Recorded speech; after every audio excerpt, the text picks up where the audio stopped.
Madhav education campus દ્વારા આજ રોજ ધોરણ 10 અને 12ના વિદ્યાર્થીઓ માટે વિદાય સમારોહનું આયોજન કરવામાં આવ્યું હતું. આ પ્રસંગે કેમ્પસના મેનેજિંગ ડિરેક્ટર ડોક્ટર મૃણાલભાઈ પ્રજાપતિએ વિદ્યાર્થીઓને સંબોધતા જણાવ્યું કે વિદ્યાર્થી જીવનનો આ તબક્કો ખૂબ જ મહત્વપૂર્ણ છે. આજનો વિદાય સમારોહ અંત નથી, પરંતુ એક નવી શરૂઆત છે. મહેનત, શિસ્ત અને મૂલ્યોને જીવનમાં સ્થાન આપશો તો સફળતા આપમેળે તમારા પગે આવશે. માધવ એજ્યુકેશન કેમ્પસના તમામ વિદ્યાર્થીઓ દેશ અને સમાજનું ગૌરવ બને એવી મારી શુભેચ્છા છે. નામ શું છે? પ્રજાપતિ જયંતી.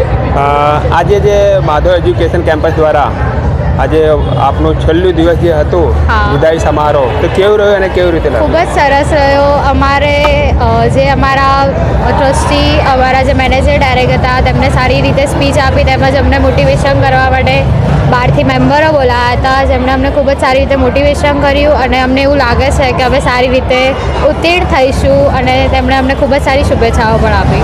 અને આજે છેલ્લું દિવસ આ શાળા છોડીને જવાનો હતો, તો કઈ યાદો આખા વર્ષની યાદો તો ખૂબ જ છે, પરંતુ વ્યક્ત કરી શકાય એવી નથી. અમારા મિત્રો, અમારા શિક્ષકો, અમારા પ્રિન્સિપલે પણ અમને ખૂબ જ સાથ આપ્યો, તેમજ ખૂબ જ સારી શાળા છે. અને કેટલા વર્ષથી અહીંયા ભણો છો આપ? હું જુનિયરથી જ અહીંયા ભણું છું. તો આટલે લગભગ એમ કહી શકાય કે આખું 10-12 વર્ષ સુધી તે યાદોને કેવી રીતે સંજોઈને રાખશો? જ્યાં સુધી અહીંયાથી વિયોગ કરવા જેવું તો નથી, પરંતુ જોઈશું કેવી રીતે રાખીએ છીએ. મિત્રો સાથે મળીશું, શિક્ષકોને પણ ફરીથી મળીશું જ્યારે અમે કંઈક સારી પોસ્ટ ઉપર હોઈશું. આપનું નામ શું છે? ચૌધરી નિકિતા. ચૌધરી. અત્યારે કયા ધોરણમાં છો આપ? અત્યારે 12th કોમર્સમાં છું. 12th કોમર્સમાં. તો કેવી રીતે રહેશે? ક્યારથી અહીંયા ભણો છો આપ? હું 9thથી અહીંયા ભણું. 9thથી. તો અત્યારે આજે છેલ્લો દિવસ છે શાળાનો, તો કઈ રીતની રહેશે આ યાદો? જે 4-5 વર્ષનું અહીંના શિક્ષકો, અહીંના વિદ્યાર્થીઓ, અહીંના મિત્રો, તો કેવી રીતે રહેશે આ બધું? બહુ સારું રહ્યું હતું. જ્યારે હું 9thમાં આવી હતી ત્યારે કોઈ નથી ઓળખતી. પછી ફ્રેન્ડ્સ, ટીચર્સ નવા હતા બધા, પણ પછી એ લોકોએ જે ટીચર્સે સમજાયું એ બહુ સરસ સમજાયું. એના પછી 11th-12th બધું કર્યું, અને 11th-12th કોમર્સ બી બહુ સારું છે.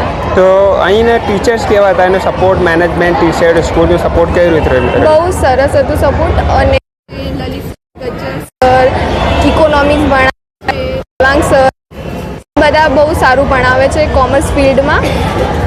હવે આગળ જઈને શું વિચારશે? શું કરવાનો પ્લાન છે? આગળ જઈને CA વિથ BCom કરવાનું છે, પણ હજી કંઈ ફાઇનલ નથી.